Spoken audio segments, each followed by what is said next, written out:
Saturation diving is a serious deep-sea commitment. Unlike recreational diving, where divers descend and ascend in a single dive, saturation divers live and work in a pressurized environment for days to weeks at a time.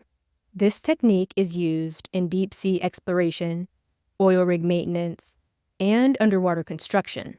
Compressed air is used by scuba divers in shallow depths, but at extreme depths, the nitrogen in the air dissolves into your body's tissues, like a sponge absorbing water.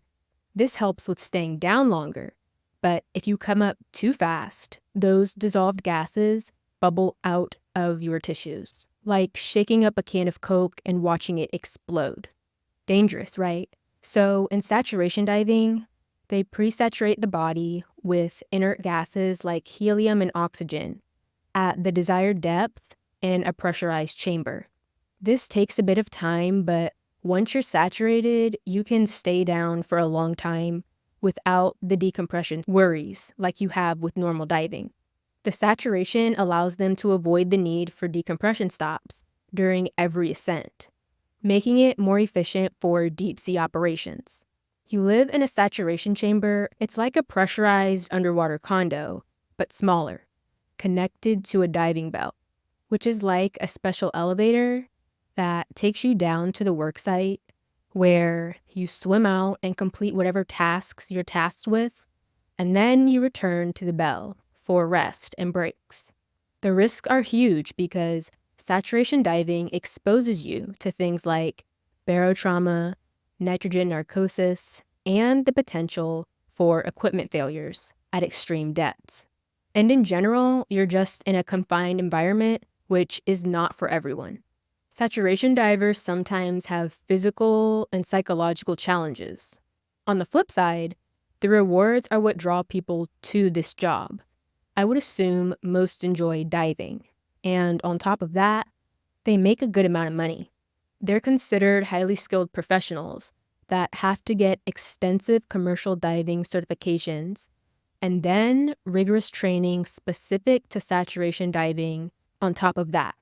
It's obviously not for the faint of heart and not something just anyone can do. But Peter Holmes and Roger Baldwin were two divers who were up for the task, and they would find themselves doing a routine maintenance task that should have been easy to do, but a mistake made by their supervisor would leave them trapped over 300 feet down in a diving bell and essentially boiling alive. I'm Tatiana Bunch, and this is Occurrence.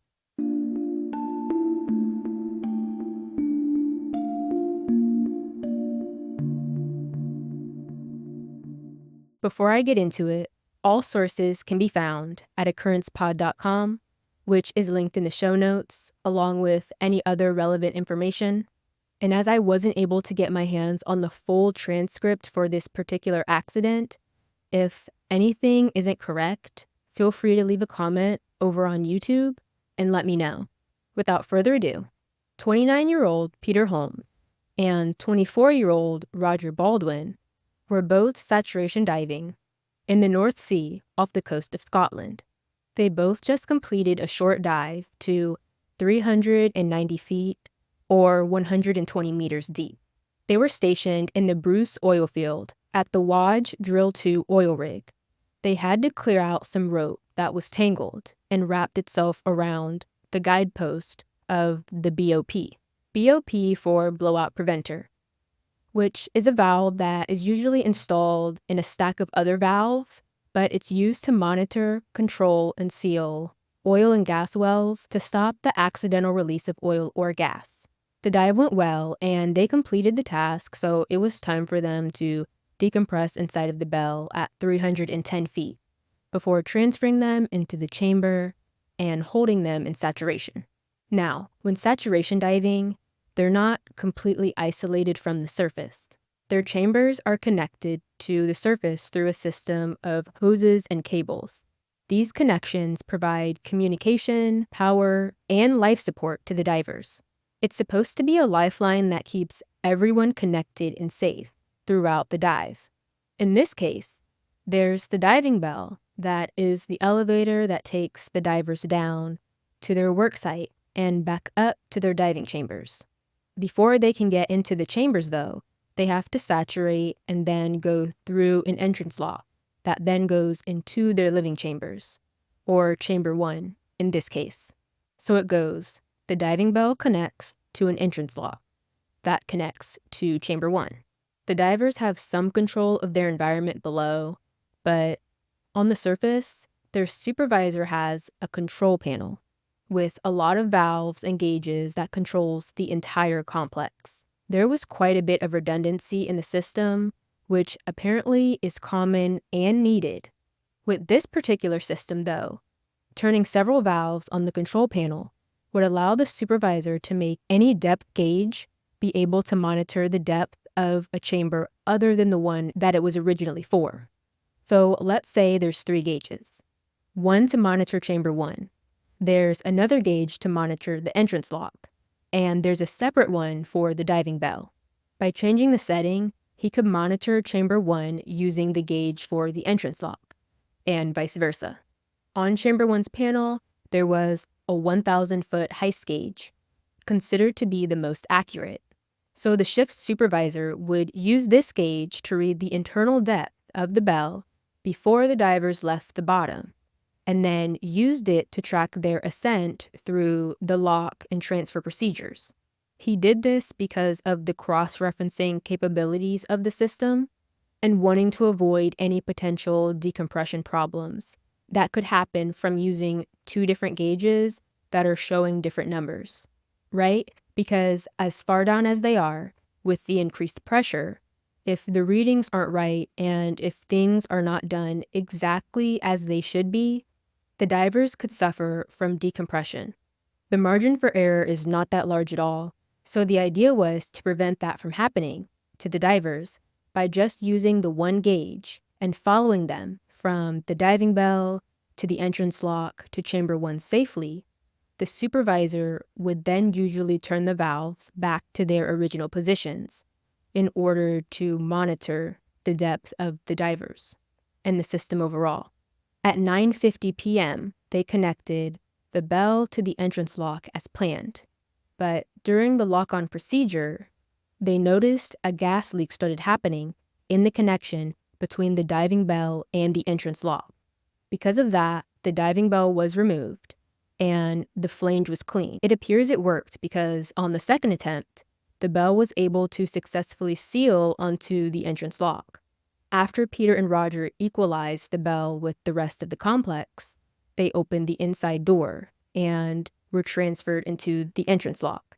When the gas leak came back, the needle on the heist gauge started dropping, so they tried to isolate the divers from the leak by sealing the door of the entrance lock that led to the bell. But apparently that didn't work, so the effort was, quote, abandoned. To stop them from suffering more pressure loss, their supervisor told them to climb into chamber 1. So they followed orders and did that before leaning against the inside of the hatch, while the supervisor injected a little bit of helium inside the chamber to seal the door.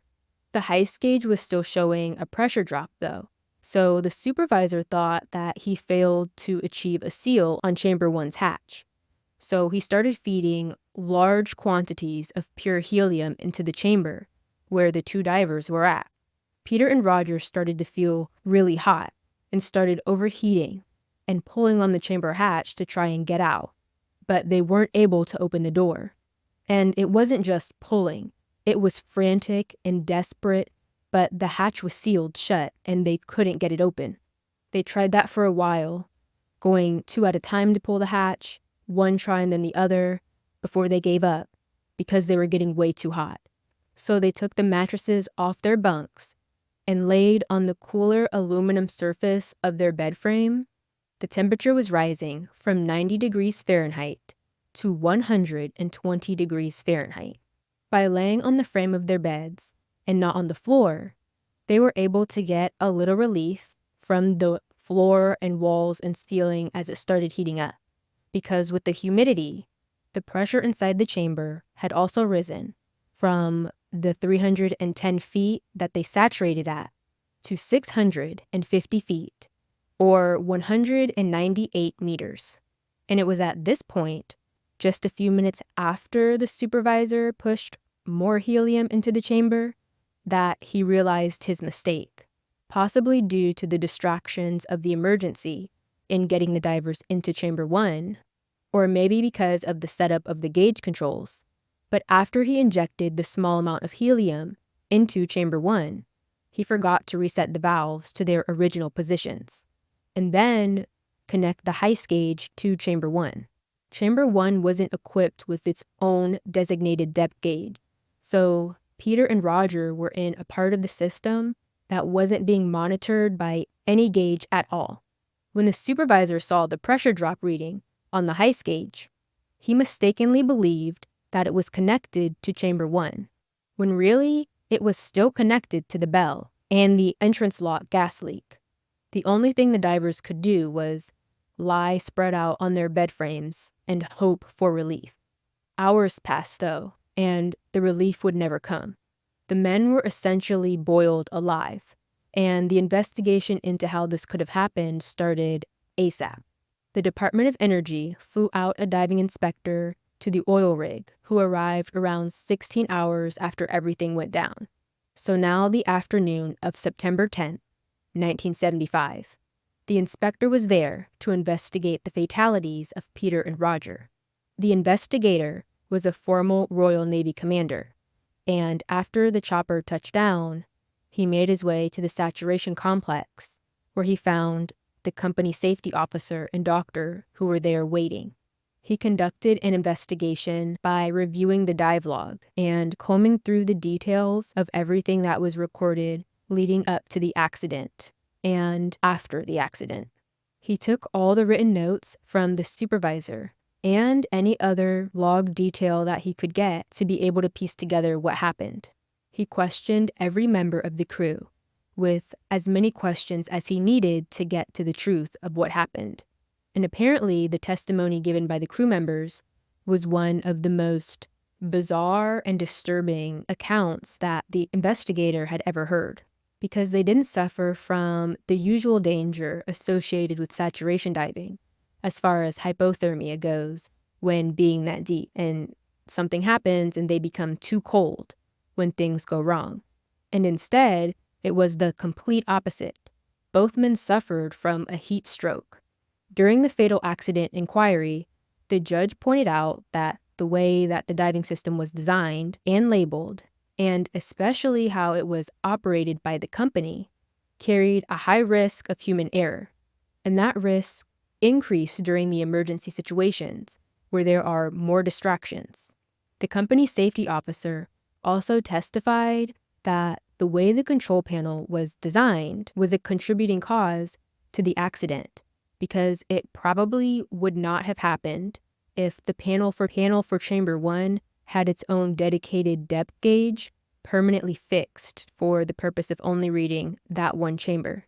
Because if there was a fixed gauge for Chamber 1, the supervisor wouldn't have been mistaken by the heist gauge and wouldn't have had any reason to inject the chamber with such a large amount of helium.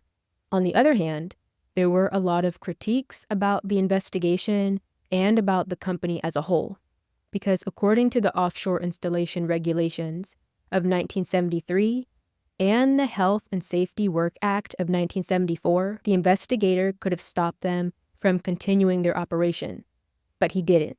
He had the legal power to stop any person from doing any act where, in the opinion of the inspector, may result in a casualty, regardless of if the danger was imminent or not. He did not have to figure out the cause of death or prove that any laws were violated in order to decide that a safety problem existed. The only thing that was required for him to take action was the belief that the crew was in danger of serious personal injury. Instead, he determined that the system was safe to dive and that it had no significant defects that would have forced him to interrupt the job. Allegedly, after this happened, he just told them that as long as the divers were okay with diving, they could continue on. So they did. Also, and this is alleged, I couldn't corroborate this, so do your own research and form your own opinions. But someone claiming to have briefly worked on the system that year, the year that this happened, said that the two usual supervisors, both who were also divers on the system, were unavailable. So they were replaced by a Canadian who wasn't familiar with the system. And apparently, the Canadian supervisor that was in charge when this happened did not make himself available to the inquest. So his input doesn't exist. And allegedly, there's also a huge absence of any account in the fatal accident investigation of the communications between the dive shack and the divers, specifically during the critical time period where the emergency situation was going on. And the other divers, who were also on the oil rig, attended court only 18 months after this happened, but most of them stated significant memory loss with all of the critical questions. That being said, that same person that claimed to have been on the oil rig earlier that year said that it's possible that those divers were either stationed doing something else or the supervisor had his hands full trying to do multiple things at the same time. Which leads me to then bring up that I also stumbled upon a post from someone claiming to be the widow of Roger Baldwin. And if that person was the widow, she said that information was severely lacking on the accident, which is why so many political hoops were able to be jumped through before only a fraction of what truly happened came to light. She believed human error was involved, but the main factor was greed. So if you happen to be the widow of Mr. Baldwin or someone else connected to this in any way, and you would like to come on here and tell your story and clear things up, I would love to have you on. I wasn't able to get in contact with the person who made that post. So should she still be following the story, you're more than welcome to reach out. So knowing all of that, I have my theories, but without having access to the full transcript, I don't want to put out any misinformation. So with that, that was the deeply buried story of the Waage Drill 2 disaster. Leave your thoughts in the reviews or comments for me to read, and follow or subscribe so you don't miss any more stories like this. Stay safe, and I'll be back next Thursday.